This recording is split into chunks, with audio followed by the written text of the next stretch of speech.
Lonesome Lands podcast, Lonesome Report. I'm Jim Mundorf, Southwest Iowa. Shad Sullivan, where are you? At the North headwaters Central? of Bitter Okay, there we go. Creek, Archer County, North Texas. And Brett Kenzy, I would say West Central Western, West Central, South Dakota, South Central. South Central. Special guest, Brett Kenzy, because we are going to go into all kinds of stuff. And Brett is my best teacher. And so I was like, we're going to learn all kinds of stuff about the beef industry and all this crazy legislation happening. So let's bring on the teacher, the sensei.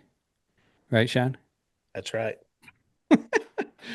But first, if you want to learn about preg checking with your own bare hands, go to Circle 5 Cow School. Micah Bristow, great partner of ours, Circle 5 School for Cattlemen, circle5cowschool.com. And there you can learn how to preg check and AI. He travels around the country. He will be in Eddyville, Nebraska on March 13th and 14th, Byrdstown, Tennessee, March 20th, 21st, March 27th, 28th, Corsicana, Texas. Maybe I'll try to get a whole schedule put up there online. Medicine Lodge, Kansas, in April 17th. Ooh, Is that close to you, Shad? no, but I know exactly where it is. I've run some cattle at Medicine Lodge, Kansas. Where's Corsicana? Corsicana is, I Texas. think it's in Northeast Texas. Yeah. Well, there you go. You can probably get up there. You're going to be a cow man to go learn how to preg check I am going to be a cow man. with your bare hands and AI. I actually can do it, and I can tell you if they're pregnant at 9 months or 8 months. That's about Yeah. it. Okay. Go to Circle 5 Cow School. Look at its schedule. Set up your own clinic if you want to. If you want to set up the lessons at your place, and you can see the tuition, heifer development course, bull selection course, and AI, ultrasound, all that stuff. Circle like 5 that guy. Cow School. Micah Bristow, great guy. Follow him on Facebook. He's good on Facebook too. He posts Got a all lot of kinds wisdom. Yes. Yeah. Posts his wisdom. All right, Shad and Brett, we got our wisdom cut out for us. I guess this That's why week. we have Brett here. What's that? That's why we have Brett here. Yeah. So this week, I don't know when it came out. Was it Friday? Come out? The Schumer bill, whether they're calling the Family Grocery and Farmer Relief Act. Breaking up the beef packer. That's what it is. Chuck Schumer. Oh, I didn't write down the names on the list. Do you have the bill in front of you? I put down an outline. I do. Okay. Who are the sponsors?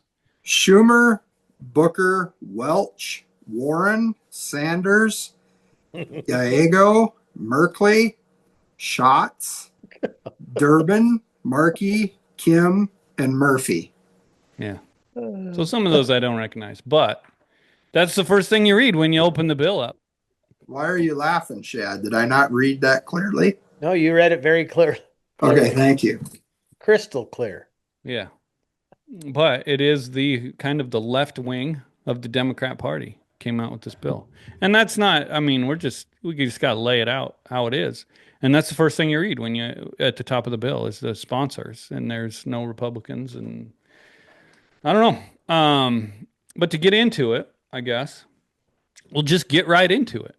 Family Grocery and Farmer Relief Act. 4 firms. So at the beginning, it was the findings, right, Brett? Yeah, I mean, the first 4 pages, you could pull that off and run it as a resolution and make the Democrats and the Republicans agree that concentration is a problem, right? We've got President Trump has an investigation with the DOJ and the Federal Trade Commission, which that Federal Trade Commission is a big deal. They were instrumental back in the early 1900s.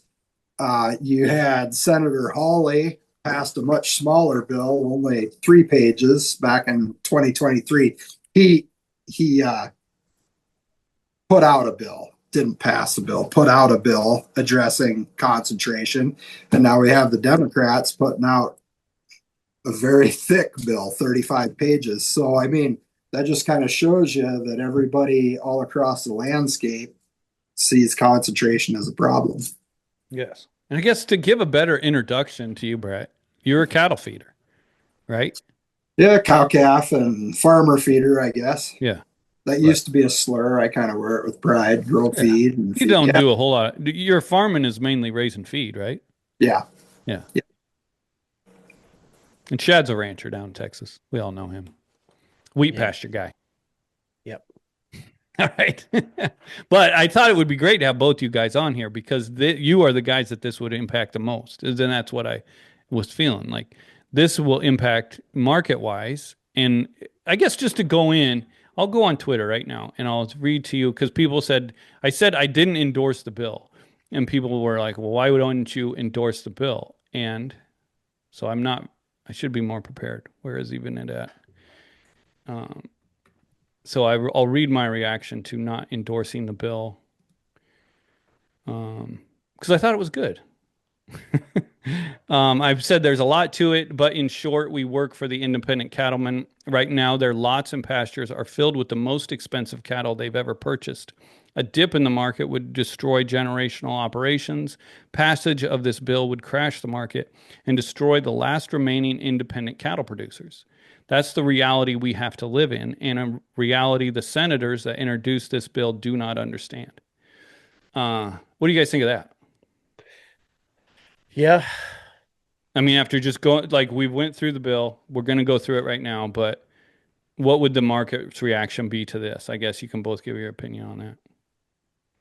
Well, I mean, my brother and I have talked about it, and this would be there's other news besides the cattle industry going on right now, right? We've got a little dust up going on in Iran, and they're telling us that it's not regime change, right? We're not going to go in and scorch the earth and then build a democracy and redo everything from the ground up to our heart's desire. We're going to go in, we're going to hit them hard, we're going to take away their weapons, and then we're going to monitor them. So, I mean, those would be kind of the two ends of the spectrum to address a problem. And this would definitely be regime change. This is going to go in and change everything.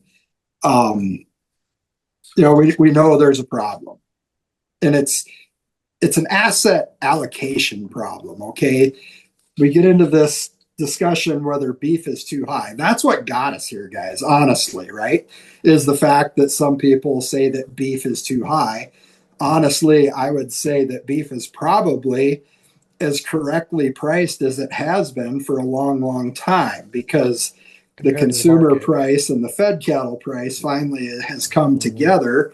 And that's because the packer has been so good at manipulating the market and doing what he does that a lot of people have left the industry. So, I mean, that's what got us here is just that consumer prices are high. That's what's gotten all the attention.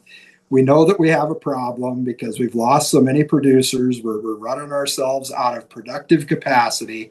And so, what do we do about it? And so, I got to you have to give this bill credit in one major respect.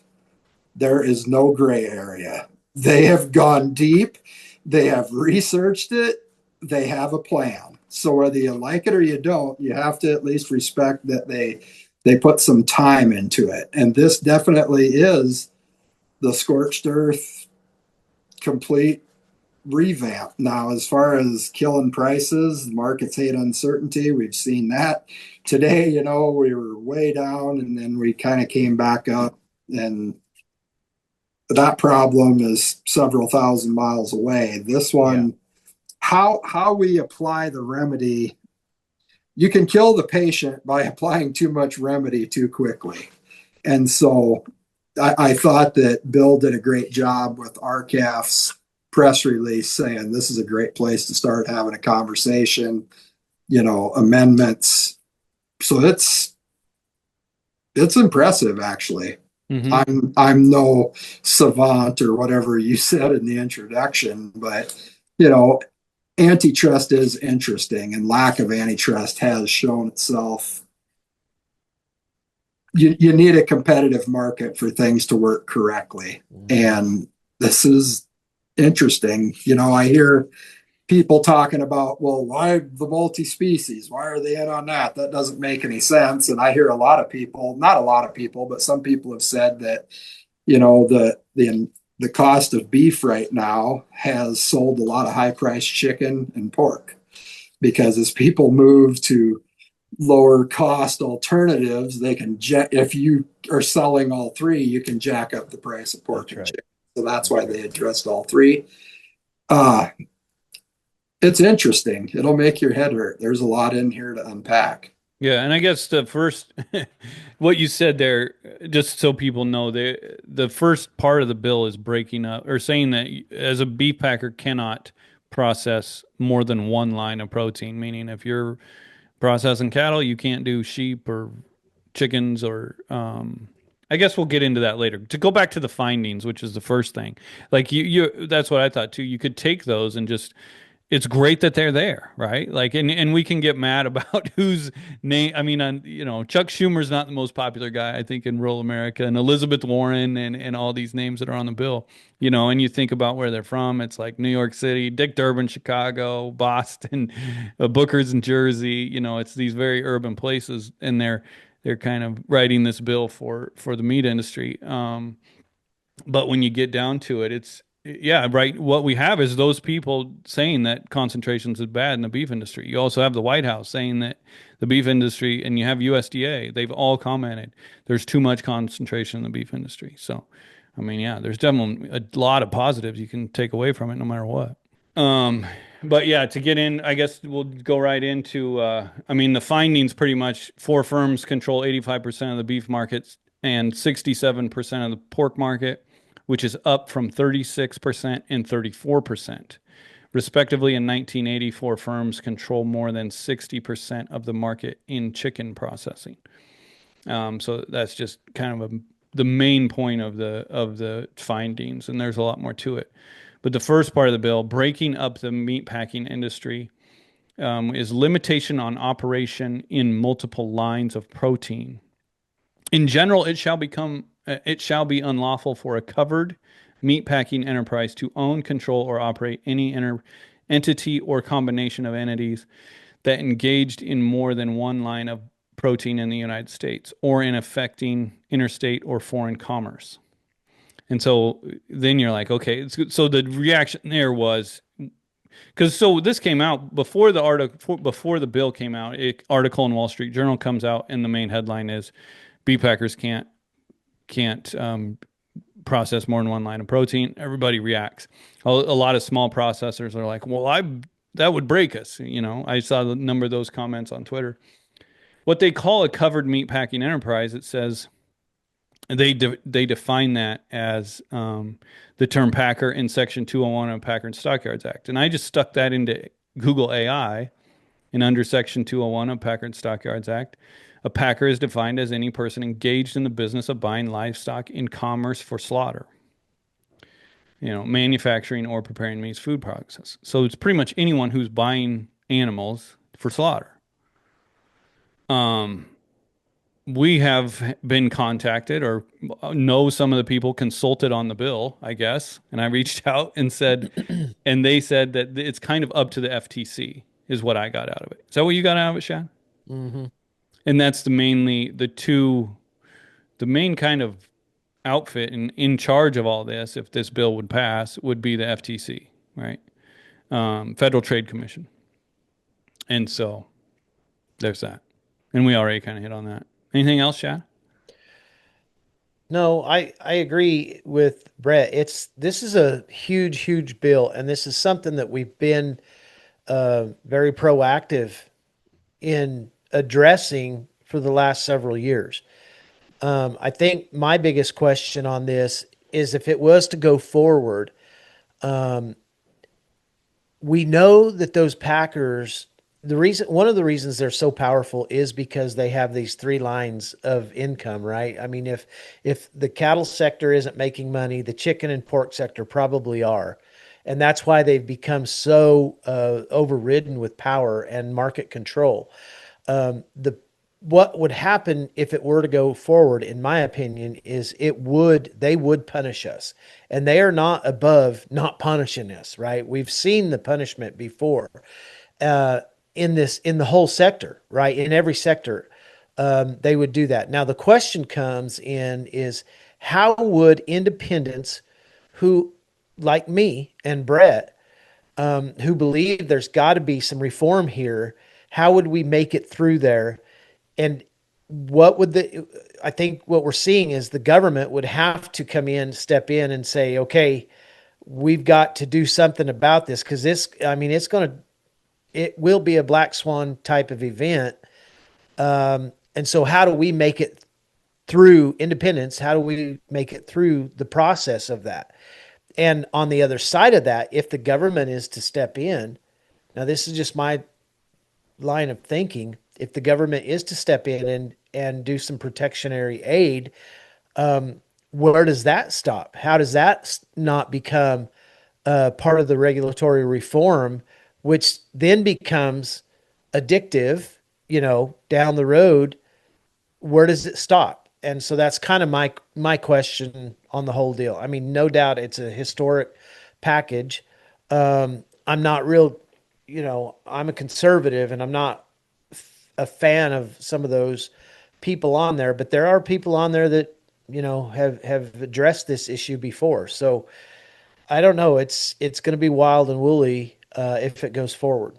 And I guess if you're not familiar, the next part was divestiture authority and the Mm-hmm. commission authority, meaning that the FTC shall develop and oversee a divestiture plan for the covered meatpacking enterprise that provides for the sale of assets to one or more independent entities. Meaning, if you have to pick which protein you're processing, and the FTC would oversee the selling of the other ones to Mm-hmm. independent entities. Um, and we'll get more into that as so the second title is specific rules for consolidation in beef meat packing market. Um, Prohibition for of on unlawful horizontal concentration. I guess that's more the same thing. Oh no, this is just commission shall require divestiture pursuant to Section 202 as applicable if in a regional beef market or a national beef market. If the HHI exceeds 1800. Had you guys ever heard of the HHI? I had no idea what it was. I have it up here. I always wondered how they come up with those percentages of it, and Yeah. but this really Yeah. It's explained it to me. Herfindahl-Hirschman Hmm. Index Hmm. measures the size of companies relative to the size of the industry they're in. I was wondering about what my measurement would be in the cattle horn industry. Do, You know, do you know how they I mean, calculate that'd be it? pretty good. Yeah, it'd be really good. Yeah. Yeah, uh, they square the market share into a percent as a percentage, and then summate it.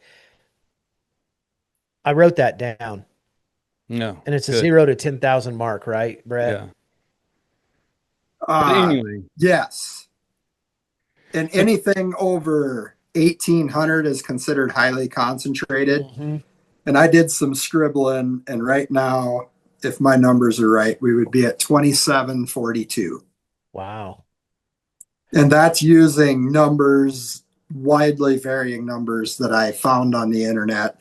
It had Tyson at 20 to 26%, JBS at 23 to 25, National 12.5 to 14, Cargill at 30 to 36. I So when knew you there was multiply, a good reason we brought you on here. well, Someone it actually is. did their homework this week. I remember Dusty Johnson once was at Dakota Fest, and this has been years ago, right? That's how long he's been a congressman, and it's how long I've been harping on this. And he just looked at me and said, "Well, yeah, we know there's a problem. The Herfindahl-Hirschman index is, 18, anything over 1800 is highly concentrated, and blah blah blah blah blah. And yeah, we know it's a problem." And he walked off. And I mean, and that's been probably a decade ago. All right. And so I went and I looked up Herfindahl-Hirschman index and all that. I'm not that astute by a mile, but I guess it upset me, so I dug into it, and it's pretty interesting, Yeah. honestly.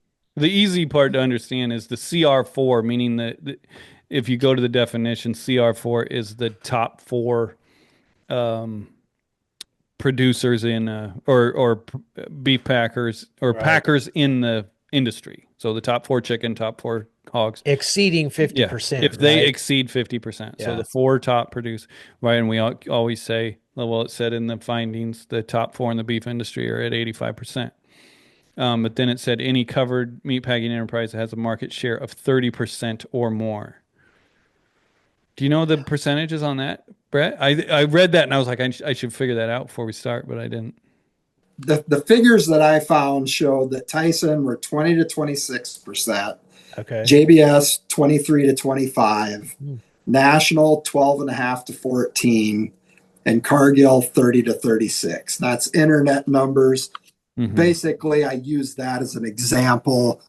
I use those numbers to figure the HHI, and that's where I came up with the 2742. I probably should have just Googled what the HHI for the big four meat packers was, and they could have told me exactly. But I mean, but when you talk about that, when you say that four firms, as is written in the beginning of this bill, that four firms control 85% of the beef market.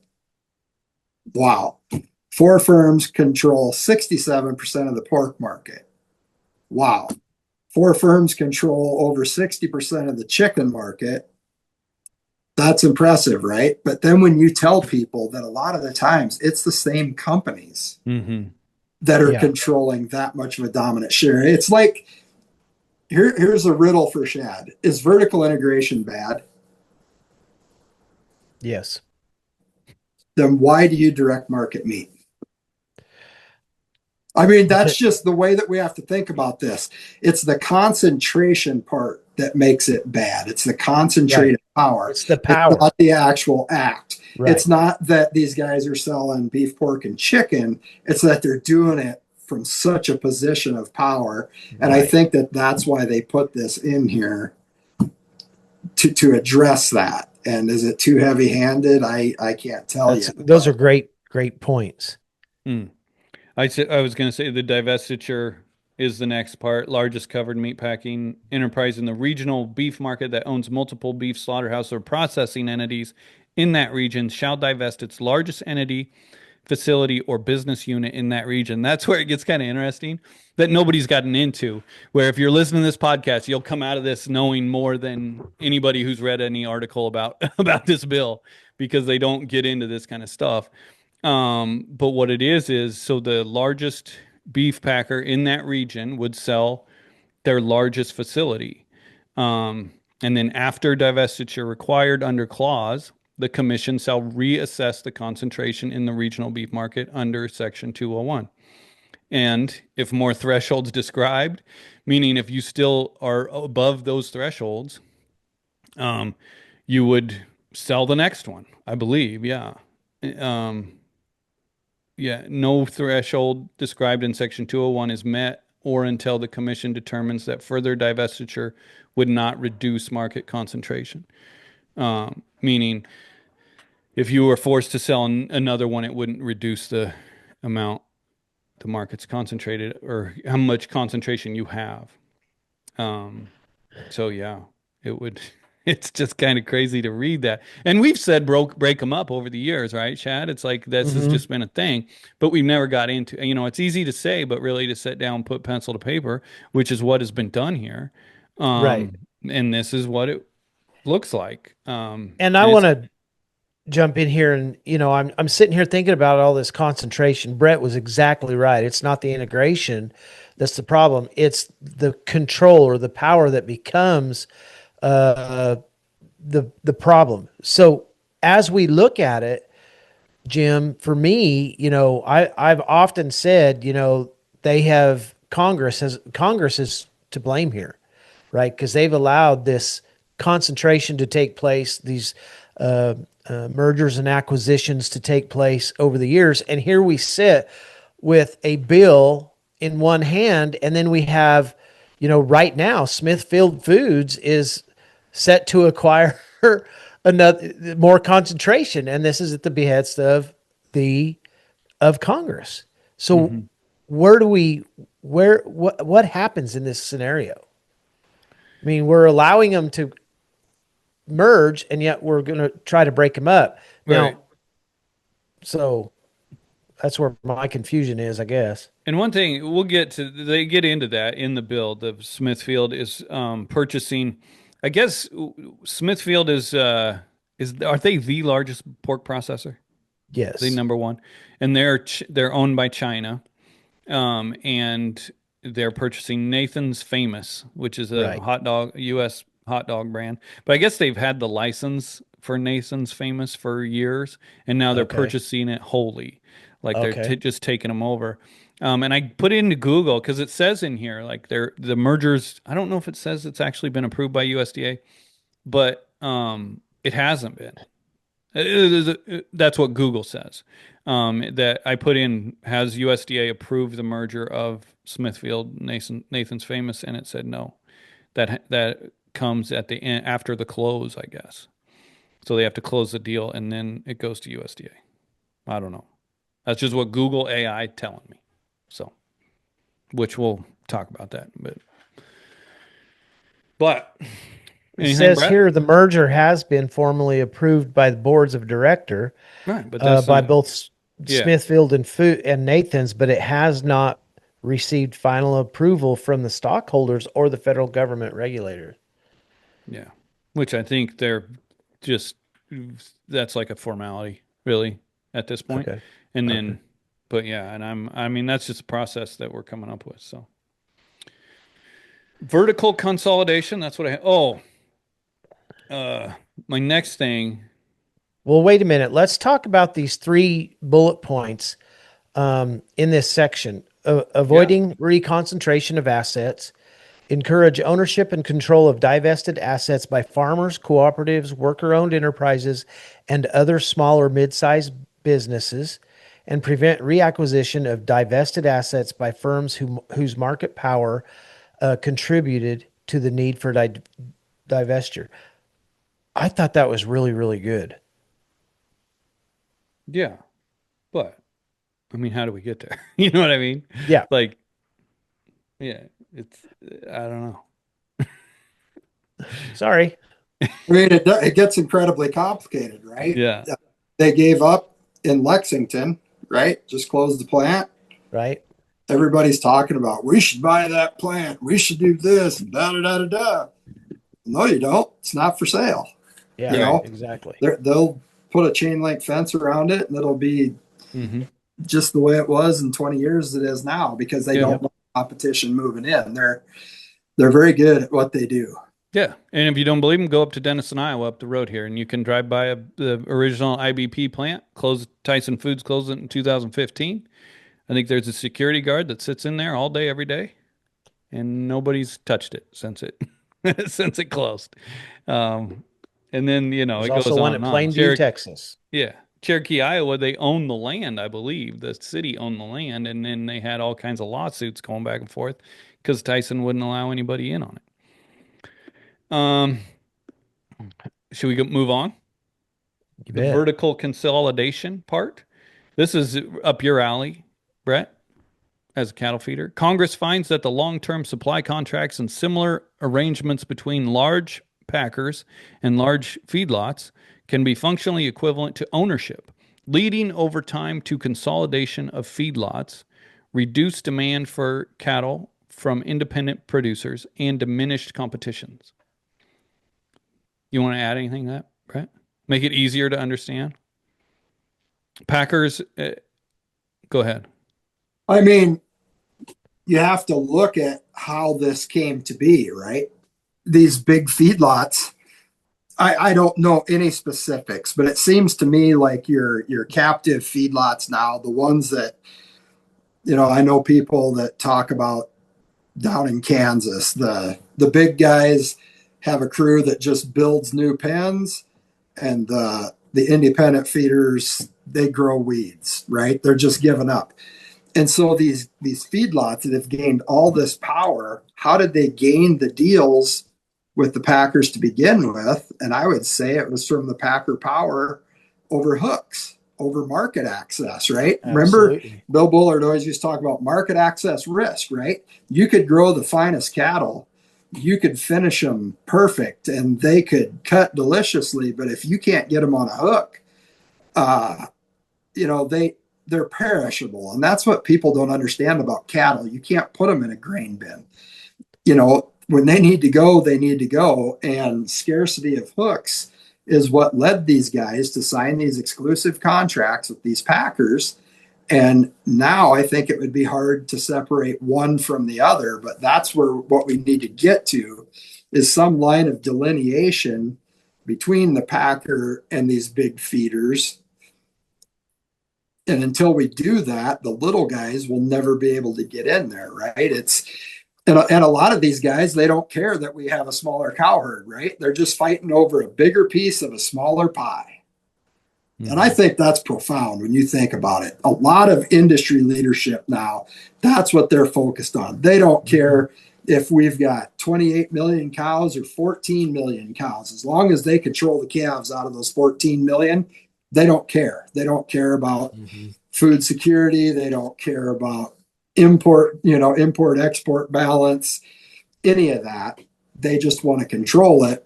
And so that's what we're going to have. We're either going to have this heavy handed government that comes in and shatters it, or we're going to have government set up a very few rules and enforce them, a code of conduct. Those are the only two ways that you're going to get it done. But I do think that you have to show the packers that legally you could break them up to get them to agree to clear rules and a code of conduct. Do you know what I mean? You almost Mhm. have to see it right to the edge. So I don't know. It's these packers have become, now that they've been, it's like don't feed the animals in the national parks, right? Because they get used to you feeding them and they don't go out and hunt anymore. And basically they couldn't survive in the wild. And I think that that's what a lot of these big corporate feedlots have become. But yet it's not unfair to ask them to market cattle because your small feedlots do it and it has value.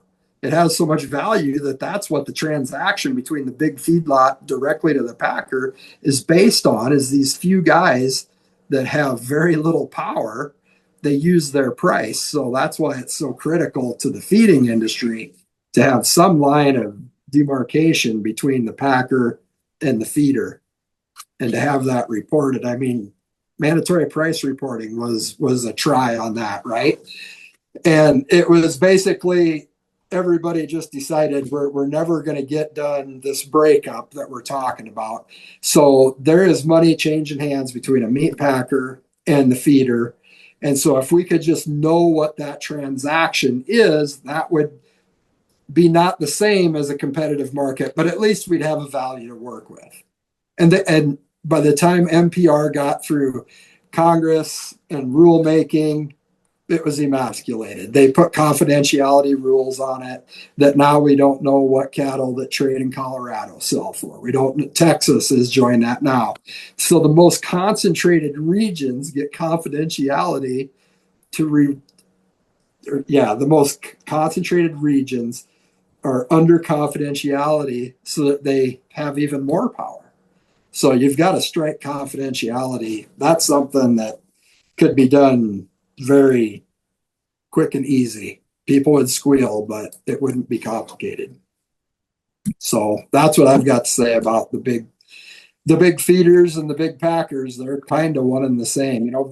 There's a very small number of feedlots that feed a large percentage of the cattle in this country, and I wish I could remember that number, but I can't. But it's pretty scary. Well, it's the Beef Alliance, right? What is there, seven of them in there?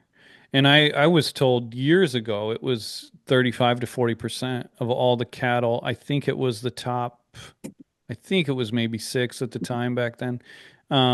Six feeders would be feeding the top.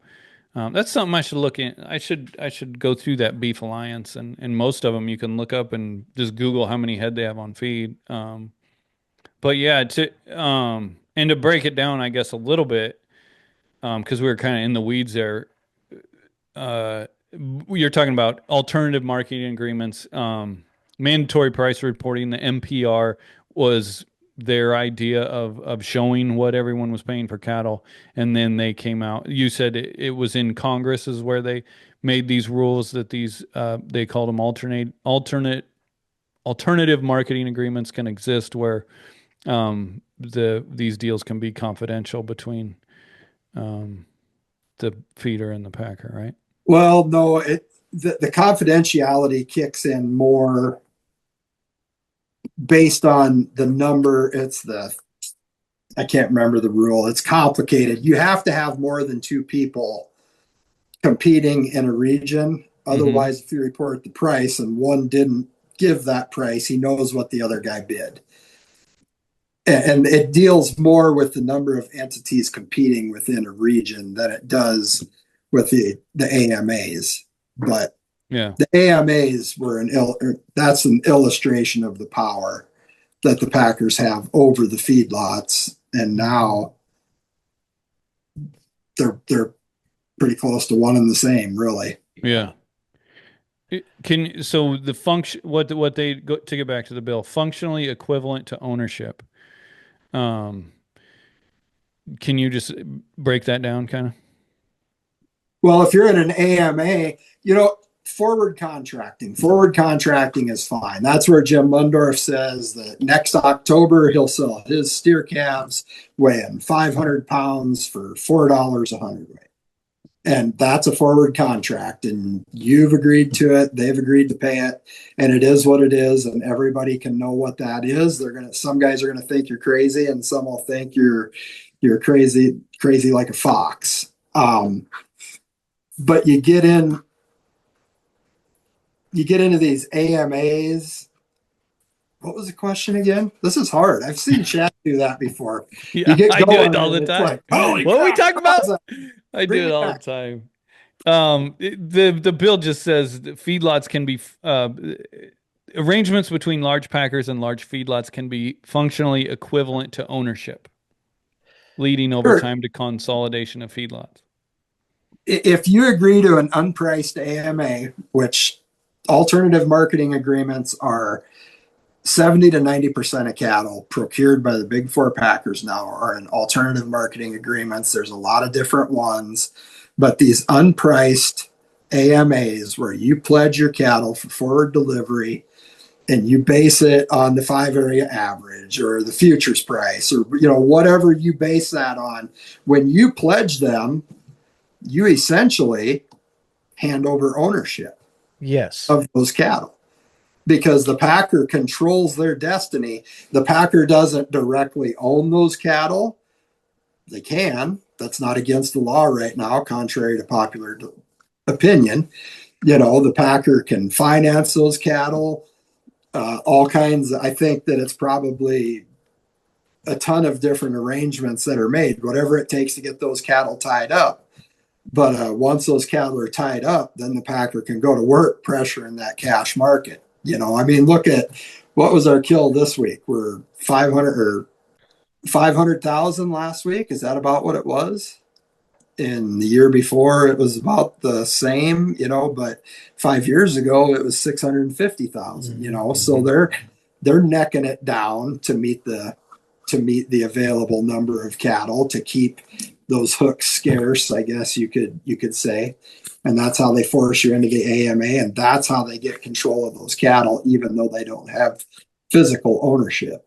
Well, and that's the difference between an AMA and a contract. A contract is based on a specific price at a specific time of delivery, where an AMA could encumber many different pricing potentials there, and it might even not cover a price.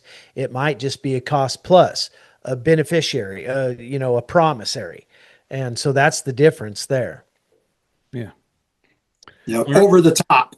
If cattle are bringing 245 and a feedlot gets offered 247, they can offer $2 over the average cash price. They call it an over the top, and that becomes a formula trade. So it gets pulled out of the cash, and that's a way to keep the cash average low for the rest of the guys who are selling fed cattle. And fair disclosure, I do not market fed cattle. I've had to learn all this. There are people way sharper than me, but I am a backgrounder that knows that I need those guys. There's nothing better than an independent farmer feeder finisher that loves to buy big yearlings or good calves, and I need those guys to have the best market they can get. A market reflected by what the consumer is paying for beef. Mm, So, Right. That's the end good. goal, right? Yeah, yep. To get that's back to good the bill, the stuff. prohibition under the covered feedlot part, no covered meat packing enterprise in the beef line of protein may slaughter in any calendar year more than 10% of cattle produced by any single covered feedlot. And they define covered feedlot as 24,000 plus. Um, and so what that means is if you can only sell 10% of your cattle to any, uh, okay, so what do they call it? Covered meat packing enterprise in the beef line of protein may slaughter in a calendar year more than 10%. Um, so you can't From a slaughter, single one beef feedlot. packer can't slaughter more than 10% of your cattle if you have over 24,000, meaning you have Correct. to find 10 buyers for your cattle. No, I'm with you. And I think that that was an effort to break that. I'm told that when you get an MMA, an AMA, not MMA, that's Shad's old profession. When you get an AMA with a big packer, you pledge one, you pledge them all. Yeah. Your cattle are destined there, and they're trying to break that. But that seems kind of egregious to me, I guess, the way they're doing it. And I don't know how they picked 24,000 head. There again, we're getting arbitrary numbers.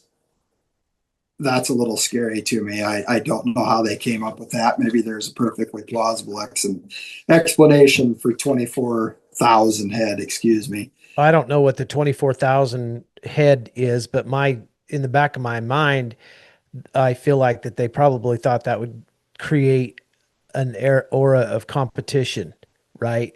For the buyers to be uh, competing for the animals in that 24,000 head feed yard. I don't know what the number 24,000. I don't know why that number.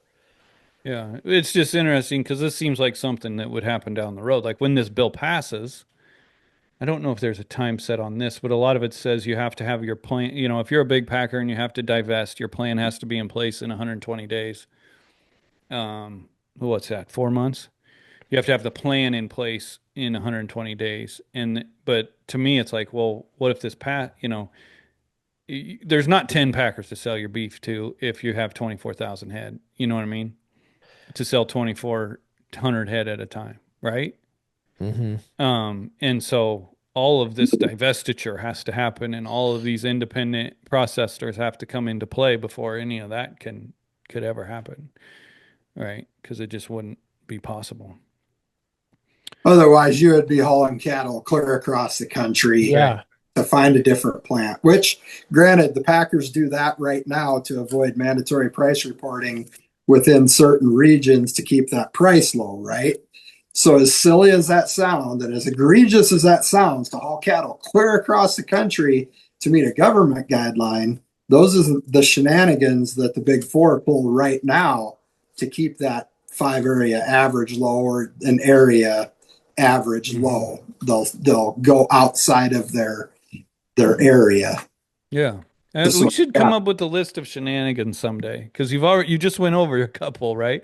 The price plus two, and then that gets pulled out of cash, and then you can move cattle around. And I mean, they found, and that goes in. That's something to think about when you're looking through a bill like this too. Like, what are the loopholes that are going to be Yeah, and I think found this is at a some point? great place for them right here. Right. Um, so to move on, I guess the next part is Title III, prohibiting foreign leverage over the domestic beef and pork markets. This one is very um, pretty much aimed right at JBS and Yeah. Smithfield. This is the JBS and Smithfield part. Yeah. Um, this divestiture plans for covered foreign controlled meatpacking enterprises. In general, it shall be unlawful for any covered foreign controlled meatpacking enterprise to operate in interstate commerce in the U.S. If you look in the definitions, a covered foreign controlled meatpacking enterprise, there's two of them, two definitions. The first one is JBS South America. JBS SA is a foreign, and then the other one kind of says whoever the FTC decides. It's kind of up to Deems. the FTC. But yeah, then it says So really what that means is JBS would just have to divest all of they would not be able to do business in the US. That's how I'm reading that. Is that how you read it? I wish that if they were after JBS, they would just go after JBS. You know, when you That's get into what is not at least partially foreign owned in America right now. You know, I think our largest steel mill is owned or partially owned by a foreign entity. You know, I mean, we've welcomed all this investment in, President Trump has, and a lot of that is foreign investment coming in. I just think that there has to be, can't we look at the conduct? Jim, Yeah, that's what I was thinking. could you look at JBS's conduct and tell me they've been a bad actor? yeah, and They you know, that's yeah, that's the other great thing about the findings. There's more findings ahead of I guess I should have gotten to that. But the findings about JBS, they went through it all. And if you're not familiar, the way JBS became the biggest meat packer in the US is they bribed 1,800 politicians in Brazil in order to get government loans from the Brazilian government. The Brazilian government has the BNDES. I can't remember what it stands for, but it's kind of the government owned bank. And they were able to just have unlimited funds from that bank. And they went all around the world and bought up meatpacking plants. In the US, they bought Swift, which I think at the time was the third largest meat packer, and then Pilgrim's Pride, a number of others in the US. And they, after they had purchased all that, Operation Car Wash, it happened, and that's where they were found out. There was all kinds of secret recordings. People were wired in Brazil where they admitted to bribing, I think, the president or multiple presidents of Brazil to be involved in this whole thing. This said they were fined $280 million from the U.S., which that was new to me, I think. But yeah, I actually thought it was a billion. oh, I thought, maybe. I mean, they had to pay back. It was unbelievable the amount of money Yeah, it was that they three were supposed to billion It pay. was three. to Right. Brazil. Yeah, Brazil fined them 3 billion, and then they were supposed to go to jail for 6 months, which I thought they did. But then I read just somewhere recently that they were able to get out of that. But I think they ended up the two Only brothers that were the owners did end up going to prison. What was that, Shad? I thought only one of them ended up going. Oh, maybe that's what it was. I don't know. But they were also found guilty of they used a Manhattan apartment, like a penthouse, to bribe some Brazilian officials. They were using U.S. real estate and different things from the U.S. to bribe these officials too, to do all this, and they really weren't held accountable at all in the U.S. And the crazy thing, like the Washington Post came out about how dumb this bill is, but it's like I wonder how much the Washington Post, like I can't believe how little reporting and how few people really know about JBS and how crooked they are. You know what I mean? Like when it all happened, I was starting Lonesome Lands when the whole thing happened, and I didn't even, it took me a couple years after before, but I mean, it was going through the courts in Brazil and everything, which is, a different language and all that, but still, it's just quite the story. They should make a movie about the whole thing, really. I mean, it is insane. How about the tainted food scandal? Oh yeah, and that Everybody happened forgets while they about were that. being investigated. Yep. And what they did with the market, right? They knew this investigation was happening and they sold all their shares before anybody else knew. And it's just like crazy stuff that they just did. It was just blatant, just flat out blatant. And And now now they they're have a allowed to be startup. back on the boards and Yeah. everything. Well, Yeah. they just sponsored something. What was it? Can't remember. Yeah, the It first was some day. big party or something. Yeah. Major sponsor of CattleCon, the NCBA What Cattlemen's it was. Convention in Nashville, Tennessee. Uh, What does yeah. Charlie Kirk say? Show me the five people that are you're around the most, and that's what you become. There you go, boys. Right on. That's another reason I wanted to have you on. Want to become just like you, Brett. You're in tough shape, buddy. Um, right. And so I guess, yeah. And then another part of this, uh, yeah, it says and then the divestiture plan of a covered foreign control meatpacking enterprise under this paragraph shall, I guess I cut that off. Oh, to be developed by the commission. So the FTC would develop the plan of divestiture. It would require the covered foreign controlled meatpacking enterprise to divest its United States meatpacking and food processing operations, which may require that such operations be one, transferred to one or more new independent entities, headquartered, incorporated, and controlled by persons domiciled in the United States. And this is another thing where I'm like, wonder what the loophole could be there. Because do the Lots of Batistas now loopholes. live in the U.S.? I'm pretty sure they do. Um, and then the second part of that is sold to one or more entities subject to conditions necessary to preserve and enhance competition and safeguard national security interests, including appropriate in consultation with relevant national security agencies. I guess the part I didn't get into there was the Smithfield. They talked about the merger of Smithfield and Nathan's.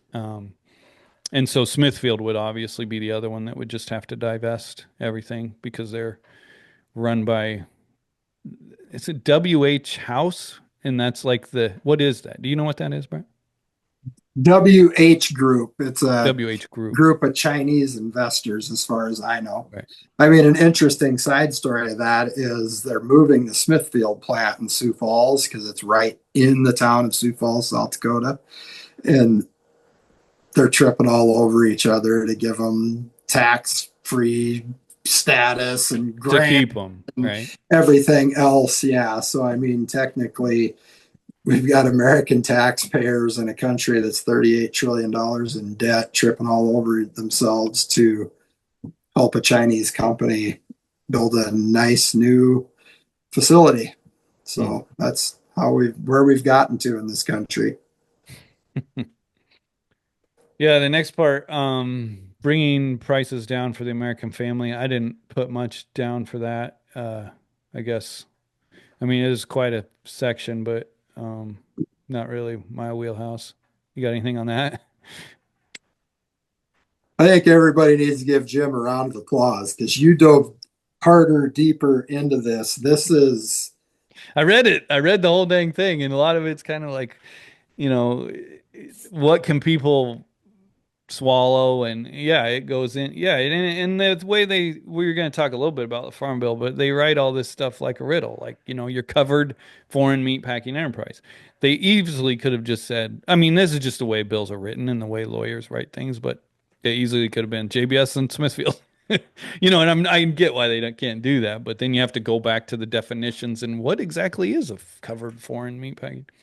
Mhm. Just like the covered feedlot. It could be like feedlot over 24,000 head, but you have to read covered feedlot, go back to definitions, whatever. But main thing, I guess the main thing, we've talked all about these divestitures, and as you read this bill, it's like, who in the heck is going to be buying all this stuff, right? Like, this is going to be, and like, what is the value of these things going to be when all of these corporations at the same time have to sell them all? I mean, it would just be chaos, right? Like, it just doesn't make sense. But to get into what the bill says, funding the development of new competitors, the administration may provide financial assistance. If anytime they say administration, that's Small Business Administration, part of the federal government, may provide financial assistance, loan guarantees, technical assistance, and other assistance to eligible entities for the purpose of acquiring, operating, or expanding meatpacking plants or facilities divested pursuant to this act. And they talk a lot about farmer co-ops, and I think that's kind of the plan here. It's obvious under each of these sections, anytime they're talking about divestitures, it's a farmer co-op. That's who they want. That's who they want to buy it.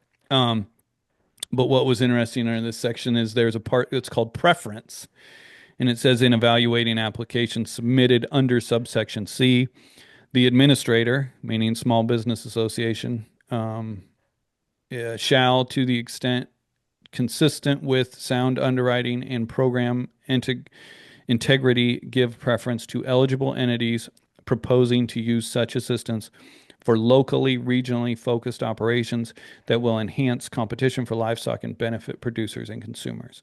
So the people handing out the money, the funding, can give preference if you are a locally, what do they call it? locally or regionally focused operation. Um, so that's it. There's the bill.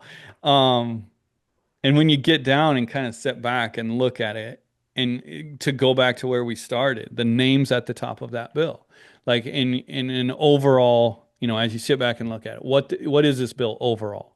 It is taking the largest corporations in the U.S. and forcing them to sell, and then the federal government funding their purchase, right? Like, in certain things popped into my mind. I was reading something else and central planning came up, right? Which is the word used for when the communists took over and planned how they would take, remove business ownership from private entities. And that's not what this is. I'm not saying this is full on communist, but when you look at those names at the top of that list with the Bernie Sanders, who was part of the Socialist Party at one time, he's admitted socialist. And then you have this bill which takes businesses and forces them to sell, and then the federal government funds them. It kind of, it's put two and two together. I mean, it's just kind of like it's a little bit much, right? And it could create a federal, I mean, it would absolutely, because they would have to uplift those participants after the divestiture or the divesting, and that absolutely would create federal nexuses to every single business there. Yeah, I mean, it would just all be controlled by the federal government. And it's kind of like what they say with socialism. Well, if we lived in this utopian universe where there was no corruption and everyone wanted to, pull their weight, and there were, the government actually wasn't corrupt and all of this stuff, then it would work out great. But we don't live in that world. And so, you know, to me, it's like, and I don't know how you get a single Republican ever to sign on to something like that. And also, I don't know, the further you get away from it, it's like, is this just, you always have to think at the end of the day with it, when it comes to these people who have just made their living in as politicians, it's always about politics, right? And you have Trump out there saying he's going to lower beef prices and he's going to do these things. And then the Democrat Party, who's kind of like, we've been the antitrust, drum beaters and all of that kind of stuff. And then you have Trump coming out and saying the same thing. And then it's kind of like they got to get out in front of it, or have something somewhat symbolic to throw out there. Well, and then you put the lobbying efforts. I mean, these are not small lobbying efforts that are behind all of this. I mean, they have major, major power, influence, and are financed heavily. Um, so I don't know that it's going to go anywhere. Yeah. What are your thoughts, Brett?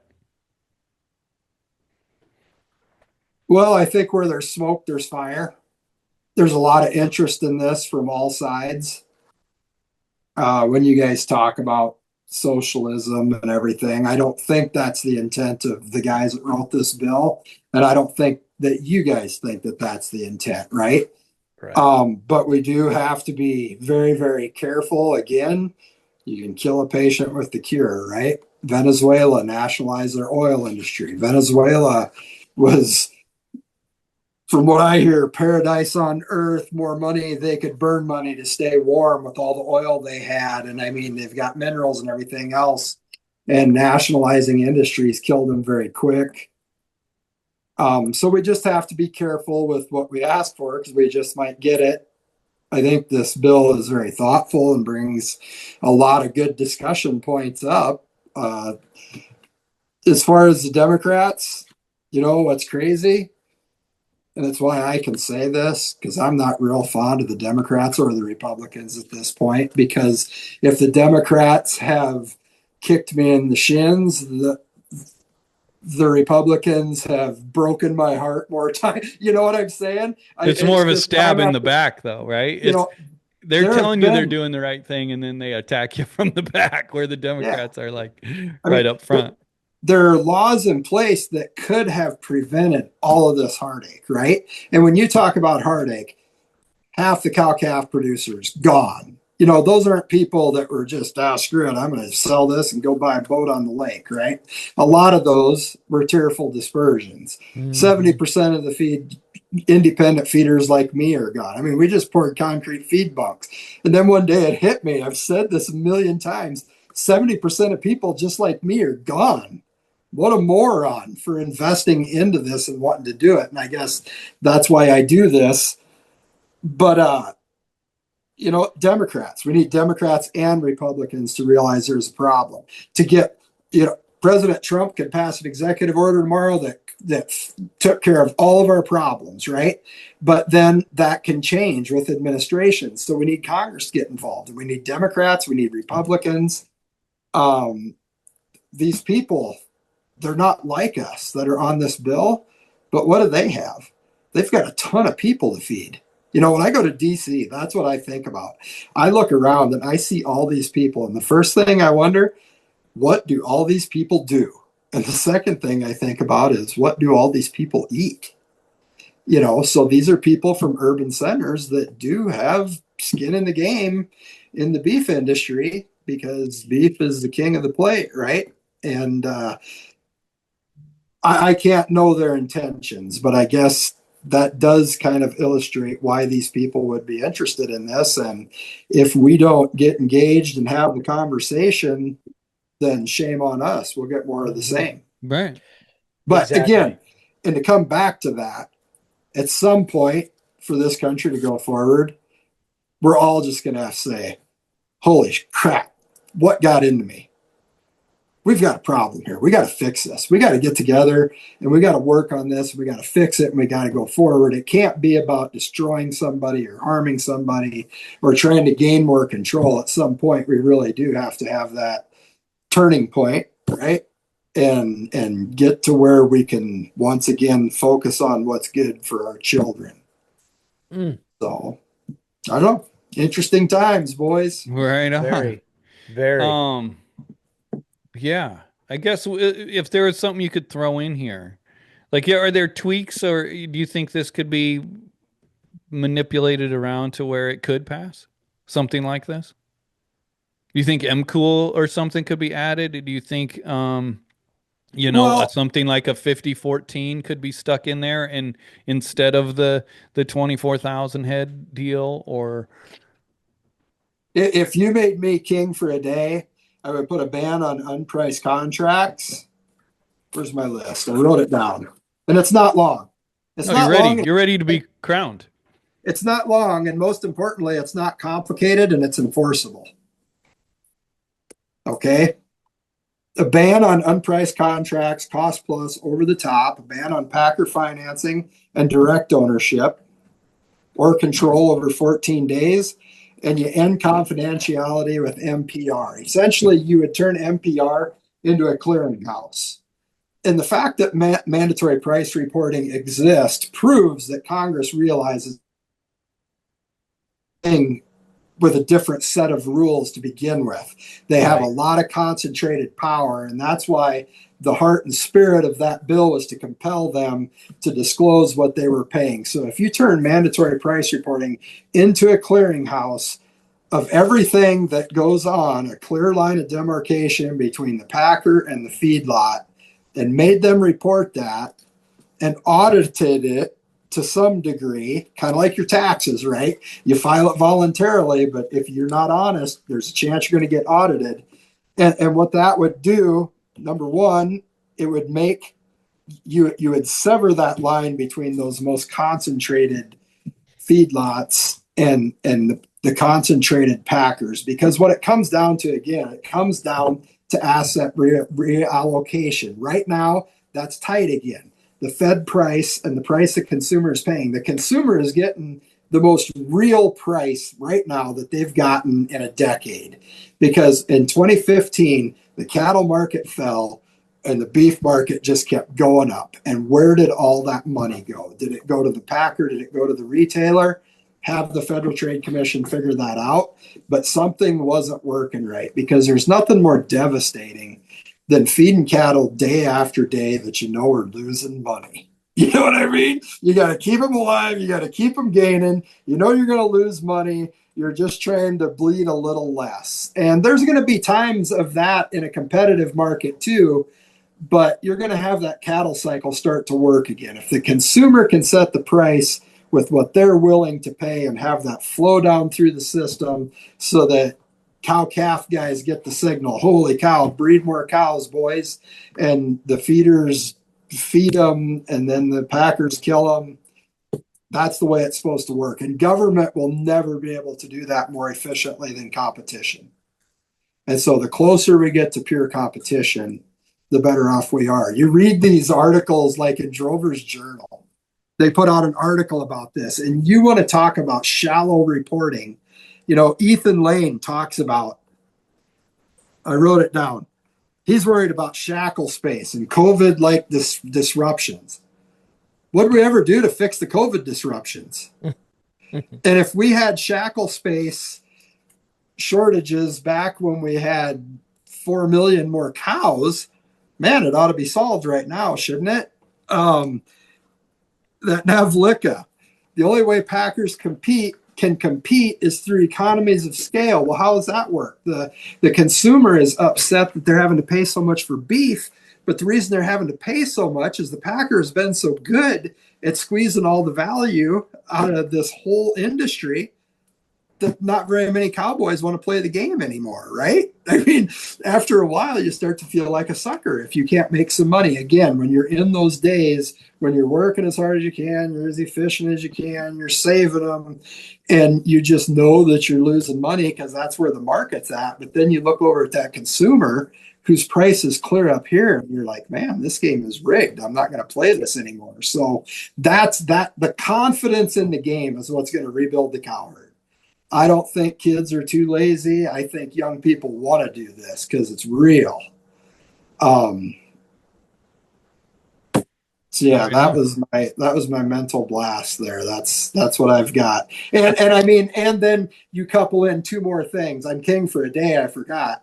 MCool, meaningful MCool that really allows people, because we one thing this didn't address was the power of the multinational packer to use imports, undifferentiated imports, to pressure the cattle market as well. So of course MCool is in there. And then I really want the checkoff back.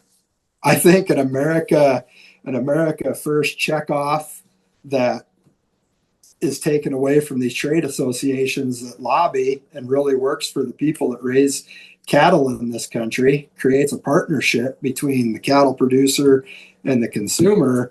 You couple that with Maha, I think, you know what, in 1980 the average consumer ate 10% imported beef. Today he eats 22% imported beef. That just tells you how much market share that we could make up if people really got the chance and chose to buy American, and what that would do for our rural economies and everything else. So that's my king for the day. All right. And if I were president, I'd give you guys an interview. That's the last thing that I've got.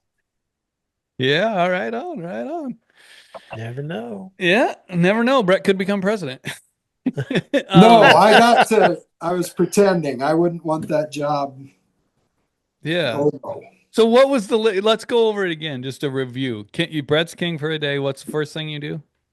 And break it down so people, you get so deep in the weeds sometimes. Well, you would have a ban on unpriced contracts, these AMAs that are confidential contracts. 70 to 90% of cattle procurement now never gets bid on or undergoes value discovery. More competition. So a ban on basically on AMAs, unpriced AMAs, cost plus sort of transactions, over the top market transactions, things like that. Ban on packer financing. What's that? Explain that more for people. Well, like out in Washington State, what were their name? They had that goofy name. Easter Day. Easter Day. Yeah, the Easter days. They built an empire out there, right? I mean, their place, it was beautiful. It was the cover of Feedlot magazine, and they were just such good operators that while their neighbors were going broke, they were buying up their places, giving them jobs. they're farming, feeding cattle, and the whole deal. They'd go to the sale barn, buy the calves, take them home, put the Easter Day brand on them, and then all of a sudden, was it Tyson found out Mm-hmm. that they were Yep.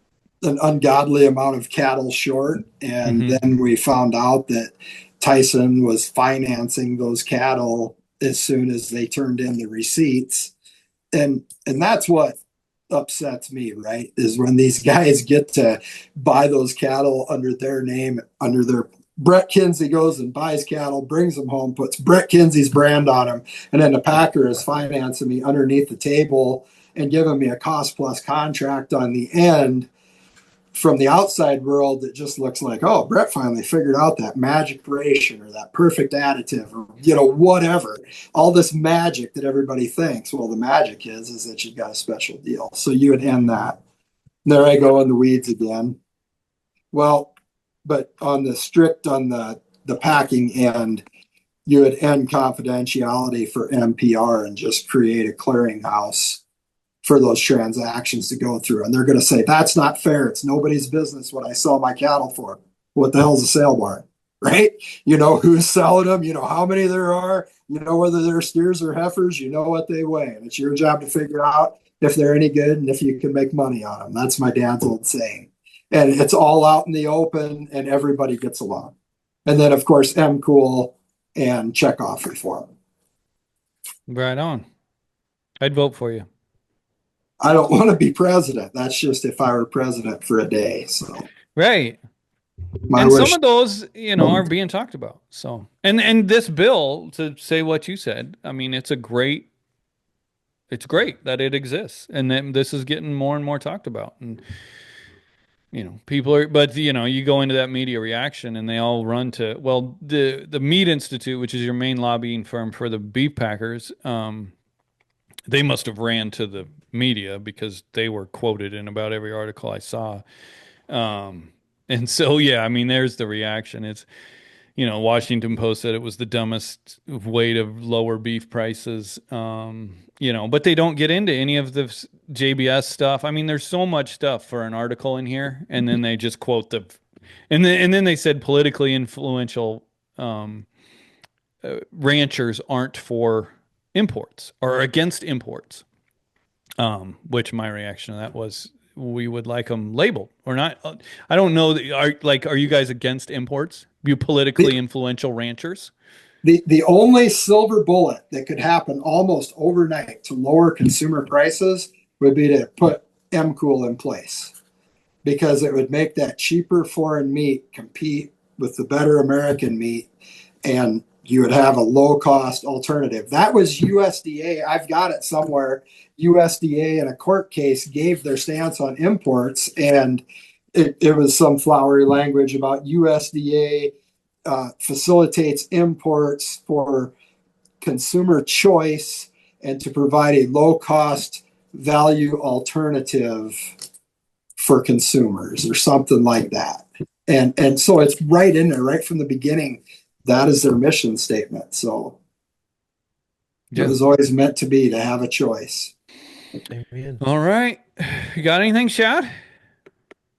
Great discussion. Yeah, it went a while, but it's kind of just what I wanted. Like and that's what this bill brought us, right? Like we've been able to sit down and go through it all and explain all of this stuff. There's a lot of people who aren't familiar with a lot of this stuff, and so hopefully this gets out to everybody.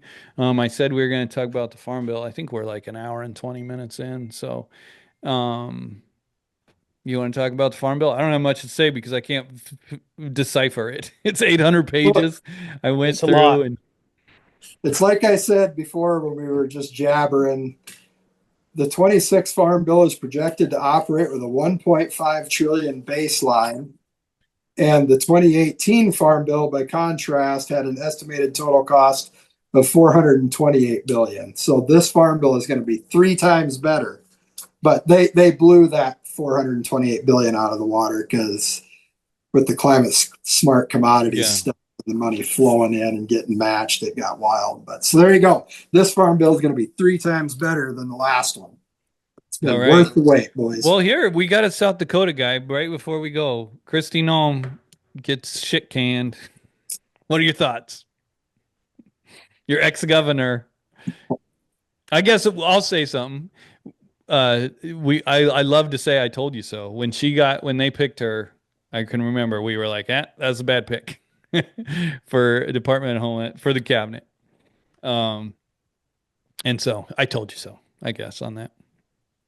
Oh, she's tough. You know, for Homeland Security, it almost could have worked because Yeah, she's. and she was, I mean, it seemed to work for a while there, but it was a lot of I mean, I did look up. You heard she spent 220 million on an ad campaign. That that was kind of the straw, I guess, for Trump, or too far for Trump. And we always hear these numbers, like, but to me, it's like 220 million. What the hell are you doing? And so I look I up know. movies. I'm like, what kind of movie could you make for 220 million? Last year, Superman came out, which was CGI, and I looked it up. It's the 54th most expensive movie ever made, and it was 220 million dollars. I think yeah, right around there, or 217, something like that. And so she could have made a blockbuster for the Wow. amount of money. Yeah. Jeez. I mean, that's a ton of money. It's a lot. I think the place for Kristi Noem is in Washington D.C. or is not in South Dakota. Let's just put it that way. I hope she finds her place out there. Yeah. In DC, you mean, right? Don't come I back and don't run for care. office. Is that what you're saying? I thought maybe Trump was going to send her to Siberia, but I saw her speaking yesterday, Yeah. and Yeah. I don't know. All right. You got anything else, Shad? I think Shad's about asleep.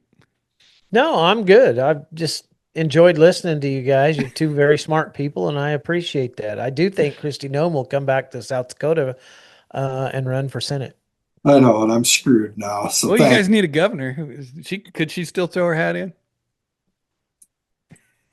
Wow. Hey, I just want to tell you guys, you do a great service. You are the coffee shop of the new generation. I live too far from town to go sit and drink coffee, and when you two old ladies get to jabbering, it's pretty entertaining. And it's just today was probably your worst ever episode because Jim went too deep, but I know that he had to on that bill. But No, I thought it was the it's best it's ever. just it's just hard getting into that complicated stuff. But you have to. The devil's in the details, as they say. But no, I appreciate you guys having me on and appreciate what you do. It's really enjoyable. I just am a little worried about your trajectory. You go Hageman, rock star, Hageman, rock star, Rollins, rock star, and then me. But I think you're just taking a breath Well, we've before had some others Trump in there. or Trump or JD Vance or I don't know who it's going to Trump be, is but coming. Trump is coming. What's funny about this is Brett just talked about staying away from coffee shops. And in my office, right above my desk, I have the 10 my 10 steps to success. And number 10 is stay away from coffee shops. I think they're awesome. I always tell the guys in town to take notes and send them to me once a week, just so I know what's going on. But Yeah. Well, it's coffee all. shops used to be the place to find stuff out. Now it's like Starbucks and all that. Yeah, Yeah. there's no old cowboy coffee Yeah. shops All anymore, soft boys. hands found in the Oh, coffee. there is in Greeley. They have the Knights of the Round Table, so they get I together, and figure it out. I guess the other news, the Greeley strike, seems like I don't know. The rumor mills are wild. Shad's sending me all the rumors. I don't believe them, so I'm not going to report them. But Well, make uh, no mistake that the timing of that announcement on Friday was no coincidence, right? yeah, but also like when you look at when did the bee packers make the most money? Right in the last few years, it's when plants were closed. You think JBS gives a crap They don't give about a crap. you know?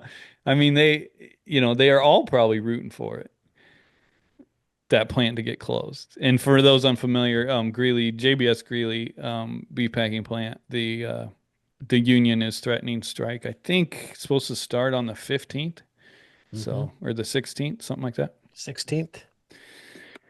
Anyway, so I guess we've been at it There's a lots to while. talk about in this world, gentlemen. There is a Yeah. lot to talk about. We'll be back next week. I guess before everybody shuts us off, we better get out of here. Thanks again. Go to circle5cowschool.com. Follow them on Facebook. Go learn how to preg check cows and AI from Micah. And go to our website, lonesomelands.com. Click on support where you can subscribe. Get yourself I'm still got ear tags, so I'm still sending these out.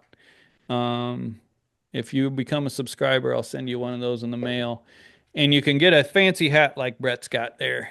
Lonesome Lands hat. I don't know. What else? See you next week. Adios. See you guys. Thank you. Thank you, Thank Brett. you.